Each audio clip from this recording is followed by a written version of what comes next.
Thank you very much. As you know, we passed the continuing resolution in the Republican House today. It was an amazing vote, actually. It showed we want to keep things going and going properly. It was good for a lot of reasons. The Republicans want to keep government open. But in the Senate, we have 53 Republicans total, and we need 60 votes. That means we need Democrat votes. I want to thank Senator John Fetterman. He wants to keep the country open. We're doing so well as a country. We're doing probably better than ever before. If you look at the stock market and other indicators, we have tremendous investment coming in, record investment coming. Everything's going well, but the Democrats are unhappy about that because they don't want it to go well. I think they actually dislike our country greatly. So they want to shut down the country. They want to have open borders. They want to stop the fighting of crime, where we've been very successful. The D.C., as you know, Washington, D.C. is it's a hot place right now. Everyone's having dinners. They're going out all over. There's very little crime. They haven't seen numbers like this in many, many years. And other places, as you know, we're going into Memphis. We'll soon be going into Chicago. We've already had people out there and in there, and FBI's been there. We've brought the numbers down, but we're going to be bringing them down a whole lot. But I guess they want crime and we fight crime, and it's a pretty big difference. They want to have men play in women's sports. They want transgender for everybody. And if they don't get everything that they want, all these things that they want that are proven so badly, they want to close our government down.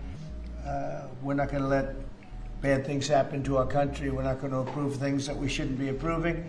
Just today, the House Democrats voted against condemning the political assassination of Charlie Kirk. Who could vote against that?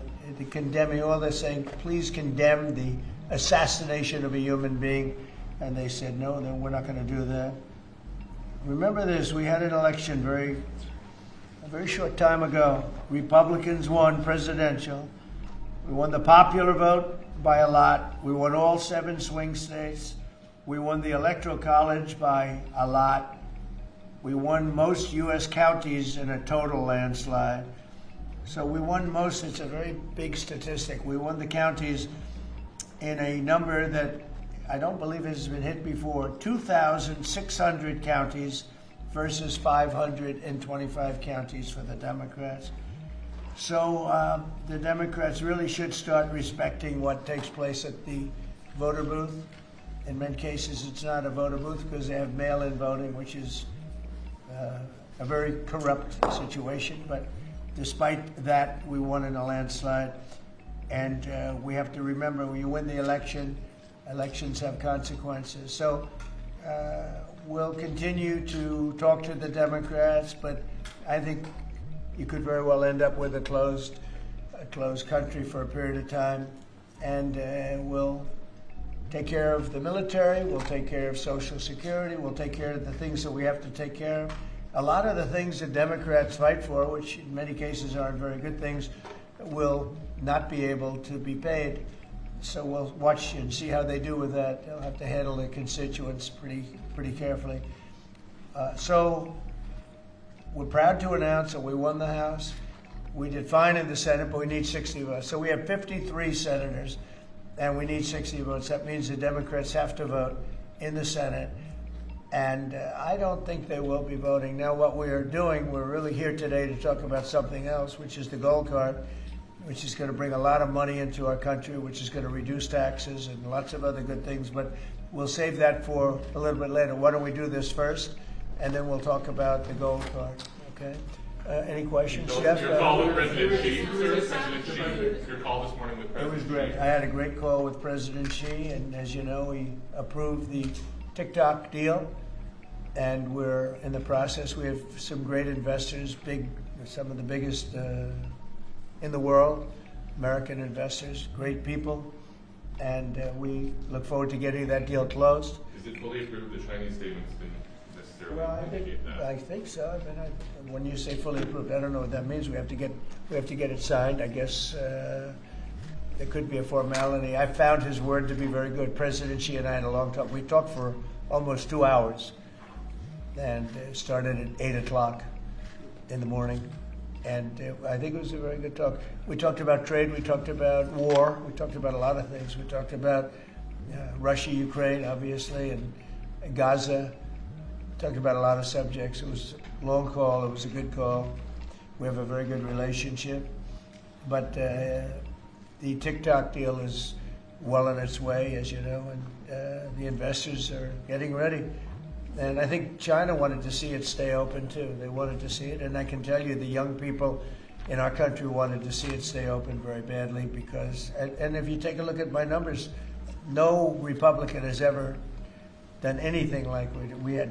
We got massive numbers of youth vote, and by the way, helped very much by Charlie Kirk. So Charlie was very much in favor of TikTok. He liked TikTok, and he said, you know, you should use it.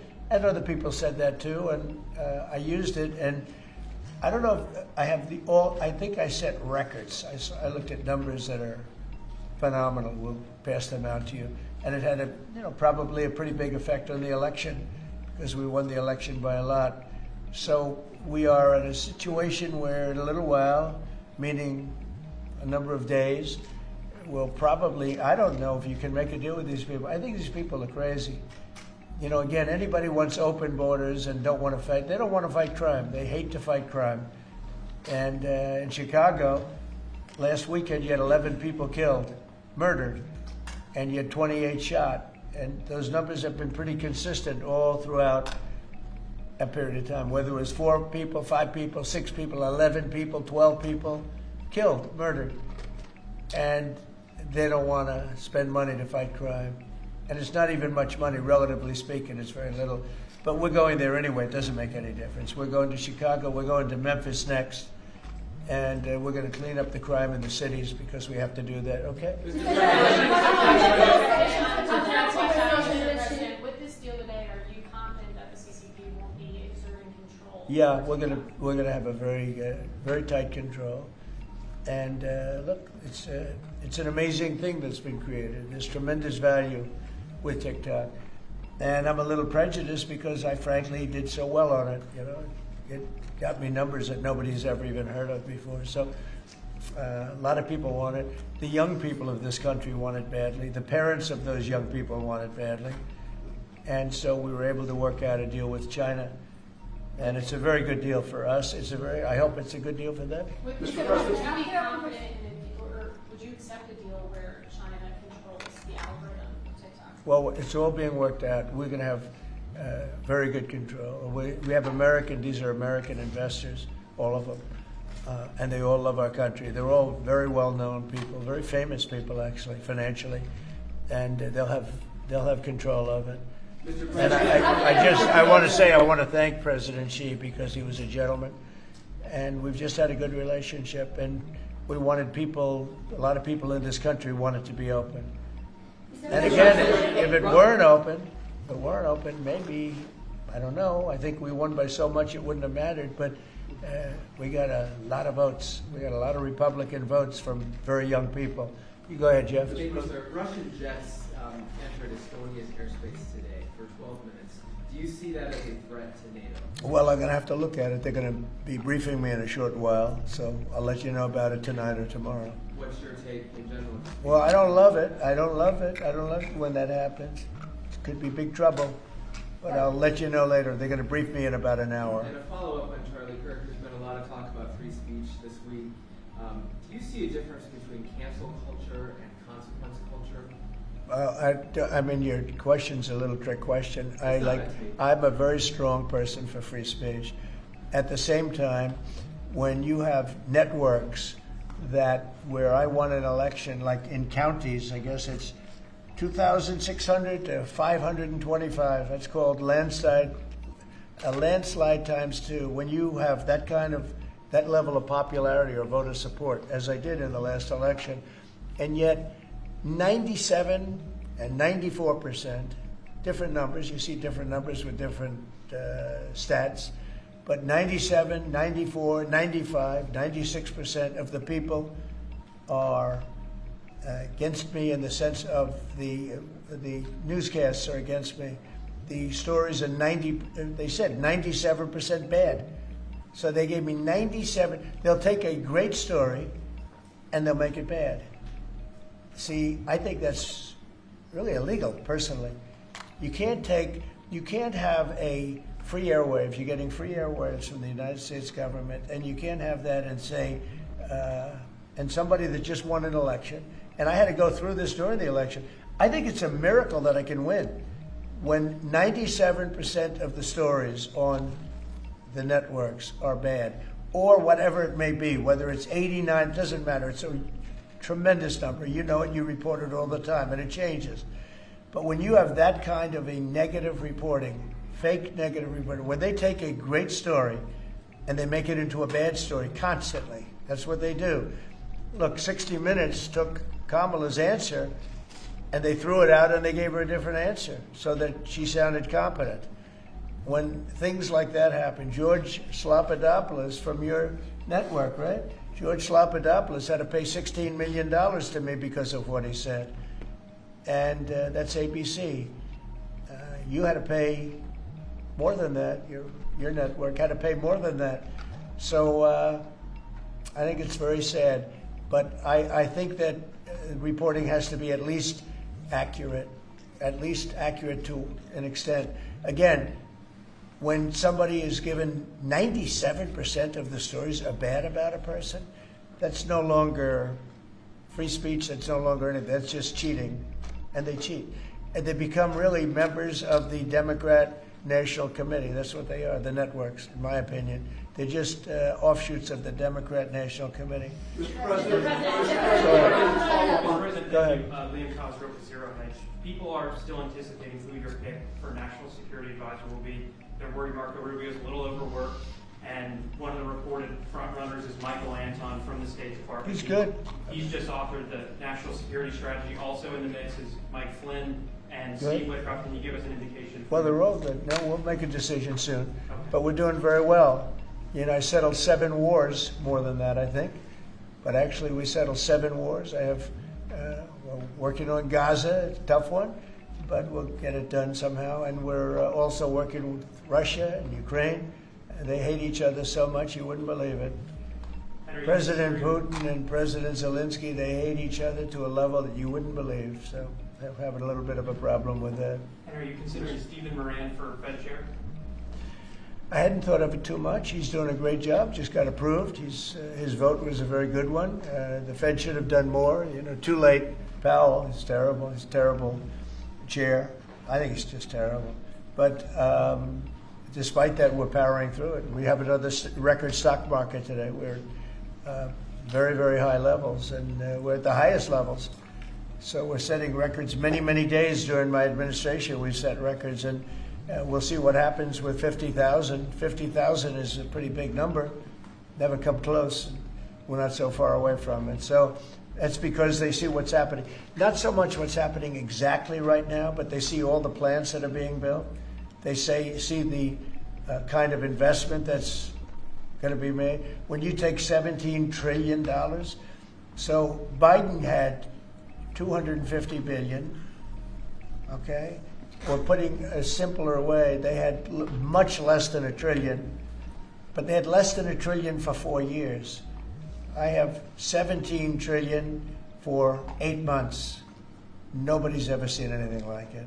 And I think they're looking at that and they're saying when those plants open, right now they're being built, a lot of them, and some are starting over the next year. It takes a while, but we're getting fast permits. And when those plants get built, I don't think there'll be anything like what we're going to experience. Yeah? Mr. President, if I can, on the tough subject of free speech, Ted Cruz compared Brendan Carr to a mob boss, the way he's threatening television stations and saying it's absolutely dangerous for the government to determine which speech is okay and which is not.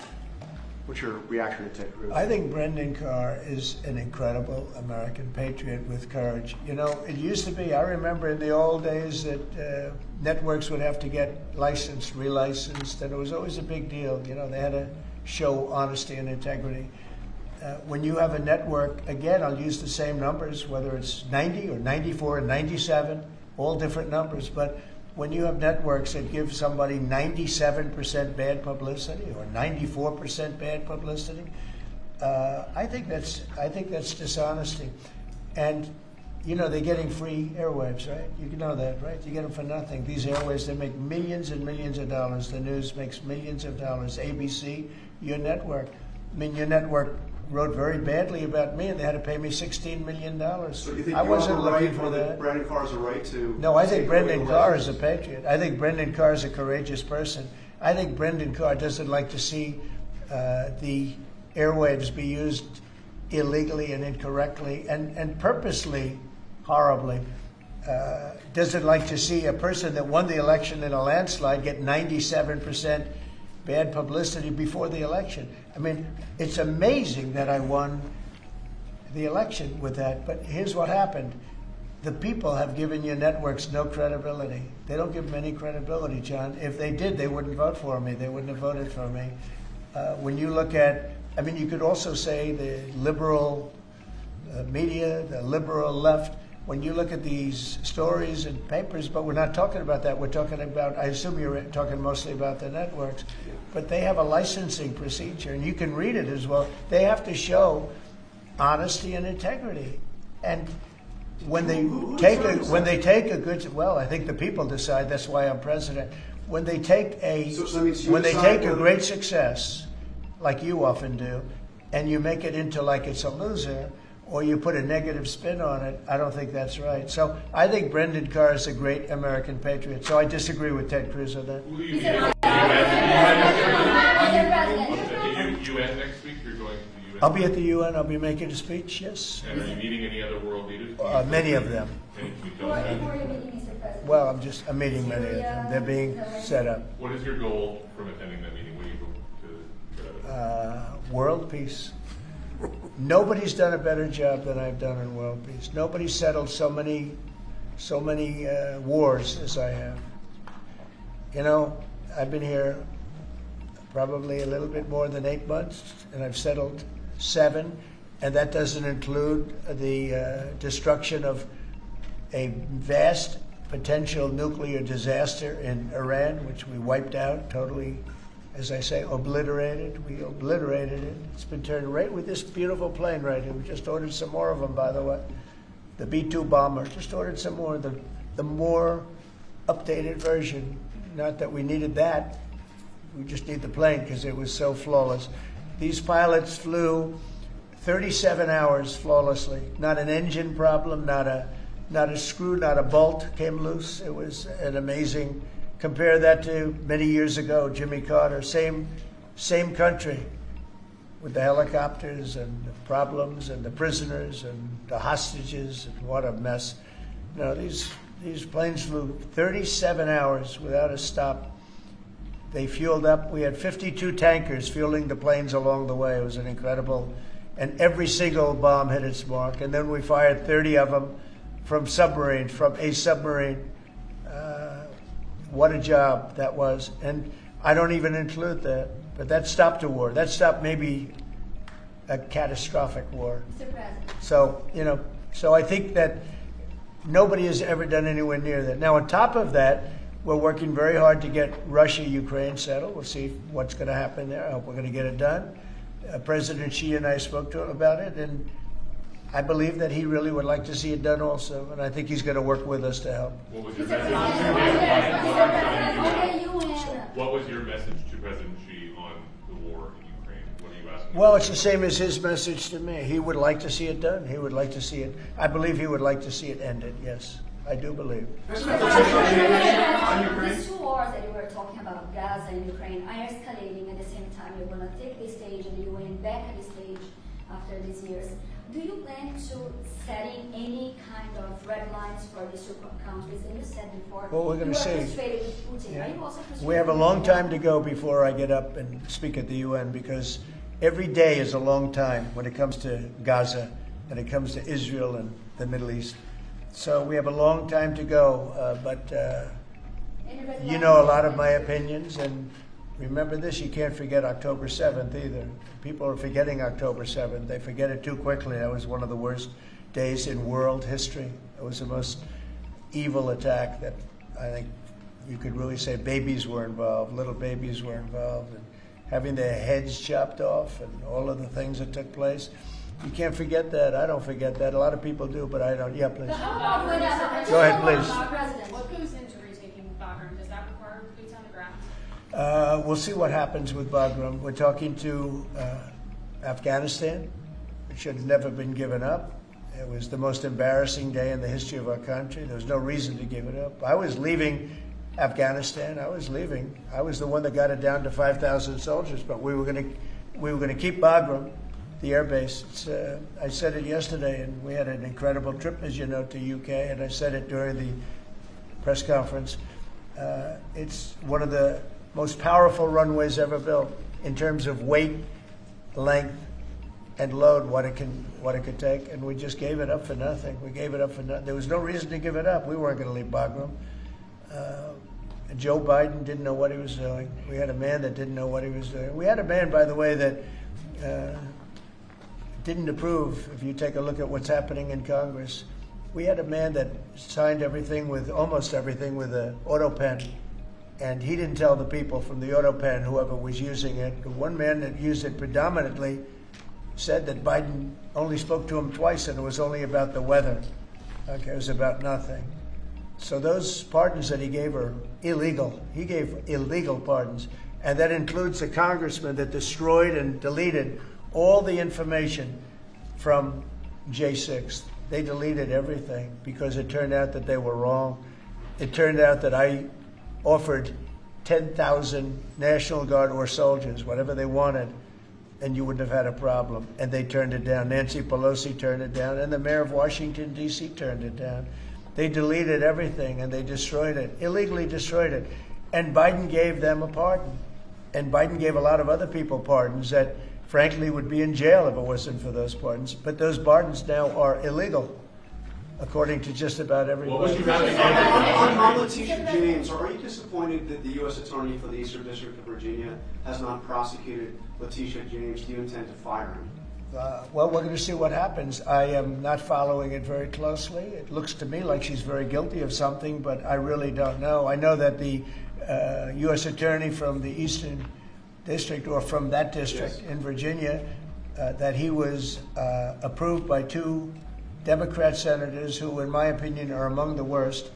And when I learned that 2 senators, Democrats, because as you know, it's very hard with the blue slip, it's very hard for a Republican to get somebody approved if you have 1 senator that's a Democrat because of an old custom. It's not a law, it's a custom. It's a ridiculous custom. But if you have a Democrat senator, you have to get that senator approved. Well, in this case, we had 2. When I saw that he got 2 senators, 2 gentlemen that are bad news as far as I'm concerned, when I saw that he got approved by those 2 men, I said, pull it, because he can't be any good. So you want him fired? You want him out? Yeah, I want him out, yeah. When I learned that he was blue-slipped through by 2 Democrat senators in Virginia, people that would never vote for it, people that haven't voted for us for probably years, okay, probably years. In my opinion, 2 bad guys. You know, they are Warner and Kane. 2 bad guys, bad senators too. They do a terrible job for the people of Virginia. But when I saw that he got approved by these 2 terrible people that haven't voted, they just don't vote, no matter what it is, we could give them the greatest deal ever, and they still wouldn't vote. And they voted for this guy. And I have other people, judges, and I have U.S. attorneys from other states where I have the same situation, and they can't get approved. So when I learned that they voted for him, I said, I don't really want him. Okay. Mr. President, No, behind you, please. Have you seen the polling, the Gallup poll out of Ukraine that shows 23%, less than a quarter of Ukrainians actually support continuing the war against Putin? We saw the European leaders come here and try to say the world is united for the war effort, but Ukrainians have war fatigue themselves. Well, I don't blame them. Your thoughts on it? I don't blame them. It's a war that never should have started. It's a war that never would have happened. If I were president, that war never would have happened, ever. That's a disgrace that that war happened. And they're losing anywhere from 5,000 to 8,000 people a week on that war, which is the worst since the Second World War. That's a war that should have never happened. And have you considered Would have never happened. And it didn't happen for 4 years. When I was here, it didn't happen. Go ahead. Have you considered cutting funding, even promises made by the Biden administration? Well, we're not spending any money on the war. You know, we're being paid for everything we said. Unlike Biden, he gave them $350 billion, and it was shocking. We're not spending any money on the war. The war is being funded by NATO. NATO is buying our equipment. In fact, I don't want to make money on that war. I don't want to, but we are actually making money on that war because they're buying our equipment, as you know. But NATO, as you know, it's very important, is funding the entire thing. They're paying for the missiles, for the tanks. They're paying for anything that's sent over there goes to NATO, and then NATO does what they want with it. In this case, I guess they give it to Ukraine. It's a very sad war. It's a war that never should have happened. Mr. President. Go ahead, please. With respect to TikTok, could you tell me, is the U.S. government going to take a board seat in the company, and will the U.S. government A what? get a board seat within the company? Well, we're going to announce it. Are you talking about TikTok? Yes, Yeah, TikTok. we're going to announce it. But it's a great deal for our country. It's a great deal for all of the young people in the country that wanted it, and people generally. I was happy with it. Look, I wasn't a fan of TikTok, and then I got to use it, and I became a fan, and it helped me win the election in a landslide. So I think that it's a deal that's going to be great. And it's also controlled by very powerful and very substantial American people. By the way, all American people. And some of those investors are... Yeah, please, behind. Go ahead, please. Mr. President, question from Newsmax. Last year, before you took office, there was an estimated 6.8 million men not actively seeking work of prime working age.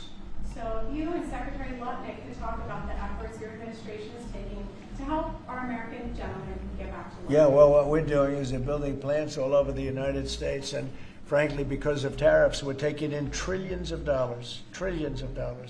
And countries that have ripped us off for years, and everyone knows this, countries that have ripped us off for years, like nobody's ever been ripped off before, they're now having to pay up. They're paying a lot of money to America, and we're reducing taxes with that money, and we're doing things that we were never able to do before. So it's you're going to have a lot of jobs. The jobs are being created right now, and the tariffs are protecting our country. And we didn't use, tariffs were used against us, but we didn't use them against others. But we're really better at it than anybody else, and we will have taken in trillions of dollars. Nobody's ever seen anything. Even people that were against the tariffs, now they see the way they're working. And by the way, with no inflation, with no problem. We're just building up cash, and we're using that cash to reduce taxes, reduce debt, and other things. It's a great thing to watch. And your honest reporters are saying they've never seen anything like what's happening. Our country is becoming very rich again only because of tariffs. If we didn't have it, if I didn't get elected, this country it was a dead country. Look, we were a dead country a year ago, and now we're the most successful, most vibrant country anywhere in the world. Hello, Sean. Nice to see you. You look good on television. Thanks, sir. Good. Tonight, in a few minutes, Steve Bannon will appear on my show. Good. He floats the idea that you should dual hat Secretary of Treasury Scott Bessent, not only as Treasury Secretary, but as interim Fed chair. Would you be willing to entertain that? In other words, you like Scott. Yes, sir, very much. So do I. And I like Steve, too. Okay. Would you like to see that? Him dual Well, it's hat? certainly an interesting tool. We could save a little bit on salary. I think I could maybe make a deal where we just give him one salary. I have a couple of them. I don't think he needs I have Marco. No, I don't think so. And we have Marco who's got about 3 positions, right? He's doing great also. No, I don't think that's going to be necessary. Actually, I went to Scott and I talked to him about that position, and he loves what he's doing right now. So he's not in the mix because he loves being Secretary of the Treasury. Quick follow-up. Today is the first day of early voting in the Commonwealth of Virginia. Are you planning on campaigning for Winsome Sears, John Reed, or Jesse Mayaris? Well, I'm going to have to look at some of them. As you know, it's sort of a semi-local election. I've been watching it. I've been seeing the ads. I would appreciate it as a Virginia voter. Who do you like of the group? Who do you like? The whole ticket, sir. All of them? You like them? All right. Yes, sir. Well, I'll take a very strong look. Appreciate Okay. that. For you, I'm going to look. Mr. President, one more question about Sheila Secretary Kennedy's panel on vaccine changed Yeah. its broad recommendations on COVID-19 vaccines today. Are you comfortable with that change, or would you like to see Americans take the vaccines that were developed under your tenure? Yeah. Well, the vaccines, according to a lot of people, and if you look at charts, have had a tremendous, Operation Warp Speed. It was, just according to just about everybody, was one of the greatest things that any president has ever done in this country. So we're very proud of it. I'm very proud of it. I'm also very proud of Regeneron and some of the things that came out of, all of the labs and all of the research that we've done. So I don't know exactly what the final determination is, but I had the vaccine. I was very happy with it. Here I am, right? Here I am. Have you had it again recently? Bobby Kennedy seems to be undoing what you did with No, I put him in. I put him in there because I want to have opposite views. That's okay.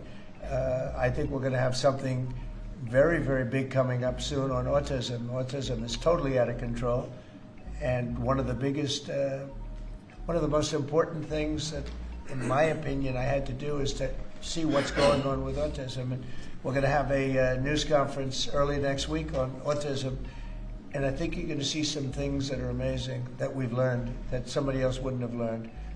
It's out of control, autism, out of control. And I think we maybe have the reason why.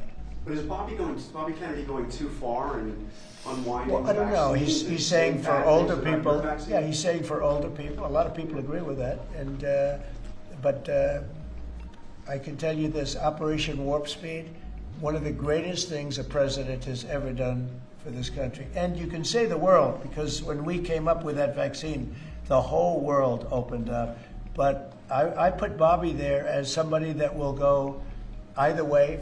And I want the facts, but I also look at facts from Pfizer, where they spent a lot of money, and the other drug companies, they spent a lot of money on finding out the results after the fact, and the results were amazingly good.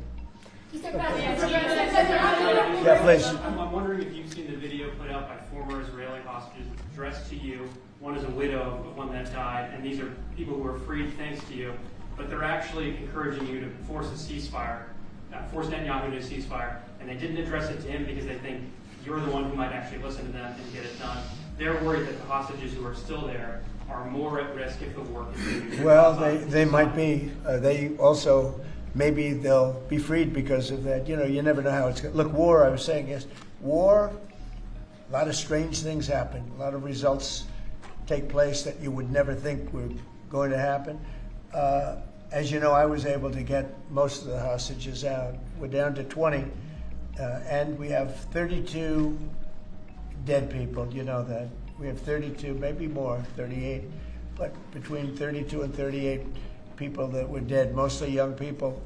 And I've dealt with some of the parents, and we got all our Americans out, as you know, but now we're talking about mostly Israelis. But I dealt with parents, I spoke to parents, and they want the body of their son, I believe in almost all cases sons, but they want the body of their cherished, beautiful son. They want the body back as much as though he were alive. It's so sad to see. But I've dealt with the mothers and fathers. Please, sir, please, the body of my son. They know he's dead, and they just want him back. They want him back as much as though he's alive. I mean, it's very terrible. And we have very close to 40 bodies that are included in the whole thing. But we have 20, probably 20 that are living. It might be a little bit less because a couple of things. Look, young people don't die, okay? They just don't die. They can take a lot, but a lot of people died in these horrible tunnels. They're mostly in the tunnels. I know a lot about it. I got them out. But I always said the last 20, when you get down to the last 10 or 20, it's going to be very tough. It's a nasty situation. You can't forget October 7th, but it's a nasty situation, terrible. It's a Mr. terrible President, on thing. Gaza, the UN concluded this week that Israel committed genocide in Gaza. What are your thoughts on that? Well, I haven't seen that. I'm looking at it, but did anybody commit genocide on October 7th? What do you think about that? That was genocide at the highest level. That was murder, genocide, you can call it whatever you want, but little babies were chopped in half. And in Gaza? Arms were cut off people, heads were cut off people. That's genocide. That's genocide also, I guess, What right? do you think of President, on this? TikTok, you referred to getting a fee from that deal. What is that fee? Well, between it US hasn't government been and- fully negotiated, but we'll get something from the standpoint that You get a sense we of worked it. hard. We put up a lot. We spent a lot of money on letting this come and letting this. It's a very, very big deal. It's a very powerful deal, and the United States really. I see it. I mean, people were saying, save TikTok, save TikTok. So many people. It's a big thing. And, China can be very proud that they were able to get that started. And so I very much appreciate President Xi's working with us on that. Very much. But the thing is still out there. Antifa, what comes next after designating Antifa?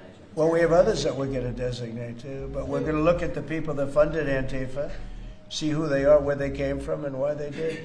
Have you seen Portland at all? Have you taken a look what's happening in Portland? It's, this has been going on for years. It's just people out of control. They're crazy. We're going to stop that very soon.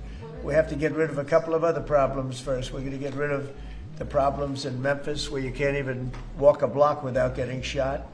We're going to get rid of the problems in Chicago. Chicago's a great city and we have to save it. We have to save it. I told you I had the head of the Union Pacific Railroad in my office and I said, so what do you think? You go to every city, you have railroads in you are the biggest railroad, beautiful railroad, he's a great guy. I said, what do you think? He said, sir, save Chicago. Don't let it go down. Save it. The way he said it was so meaningful to me. It was like terrible. In a way, it was terrible. Save Chicago. Who would ever think that we'd be sitting here talking about saving Chicago? Chicago's a great city. They have a terrible mayor. Terrible. He's at like 5% approval rating. He's an incompetent person. They have an incompetent governor, in my opinion. He's incompetent. 11 people get shot, and he says crime isn't a good shot. I mean, they're losing 4, 5, 6 people a week, getting killed by bullets, by knives. And then he says how wonderful it is, Chicago. So, well, it might be wonderful for him. I think they're afraid. Look, he's not a stupid guy. I really believe they're afraid to say, politically, I guess, from an ideology standpoint, from a democratic standpoint, he is afraid to say the fact that they have a very unsafe, very dangerous city. He should say, I'm going to call President Donald Trump and I'm going to ask him to send in the troops, to send in the National Guard and clean this hellhole up. Because Chicago can be a great city again. I'll tell you what, Washington, D.C. is a great place again. It's booming. And the restaurants are booming. And 6 months ago, 7 months ago, nobody could go outside. And even just walking around the White House, people here are thanking me for what I've done. They're thanking me. They're saying thank you. And I almost know what they mean because they can walk to work. And even when they took Uber and they took other forms of transportation, they felt unsafe because the car was hijacked while they're in there. They take a car and it's being hijacked as they get into the car. And they did that for safety. And now we have a safe place. You know, we've taken 1,500 people out of career criminals have been taken out of Washington, D.C. And we weren't very nice about it. And you can't.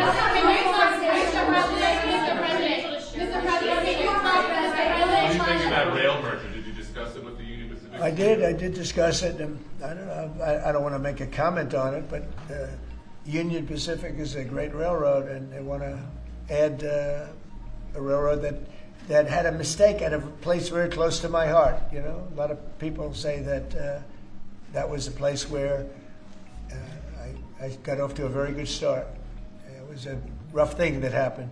Well, they're trying to buy that railroad that had the problem, and it sounds good to me, to be honest with you. Sounds good to me. I'm a very big fan of the head of the railroad, the head of the Union Pacific. He started as a very low on the totem pole, started his job very low and became the chairman of the company over a 45-year period.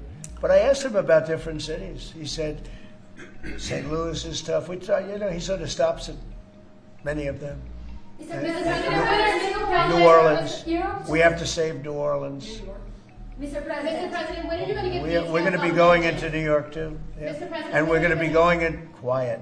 You're really obnoxious. I'm not obnoxious, but I'm trying to ask you, what about your plans You are for really Memphis? obnoxious. I'm not obnoxious, but I Okay. am asking, what are your Okay. plans for Memphis? Many people I'm not going to talk to you until I call on you. What are your plans So, for Memphis? who else? Yeah, go ahead. Yeah, I just want to settle this free speech question, because you said that you restored free speech in America. Yeah. Is that free speech including for people who are harshly critical of you, for your political opponents, for people who say things you don't I've like, become who immune treat to you it. unfairly?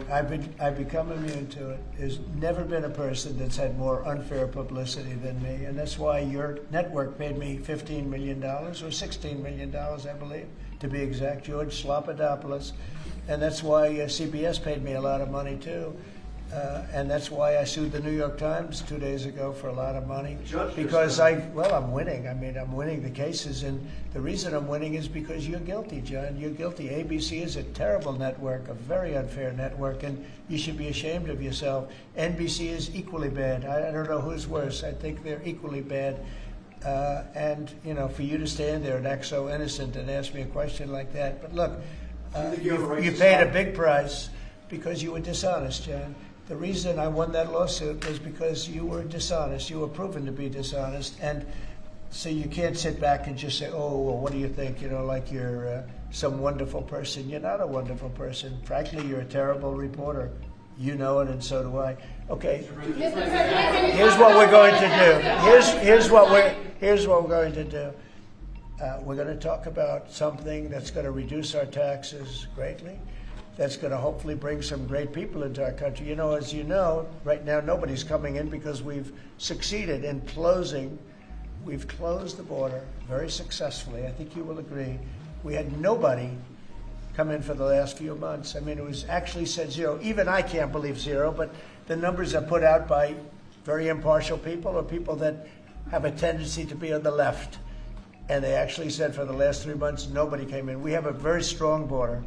It's a closed border. People are coming into our country, but they're coming in legally. It's a beautiful thing to watch. But we are doing something where rather than coming into the border, 25 million people came into our country during Biden. One of the saddest things. The worst thing, look, he was horrible in inflation. He was horrible in just about everything you could be. I don't think he was good on. He wasn't even fair on anything. It was a horrible administration. He was the worst president in the history of our country, and we have to mop it up. The hardest thing that we have to do is to get rid of the criminals that he allowed into our country from prisons, from mental institutions, gang members, drug dealers. And we're getting them out, and we're getting them out fast, and we're making America safe again.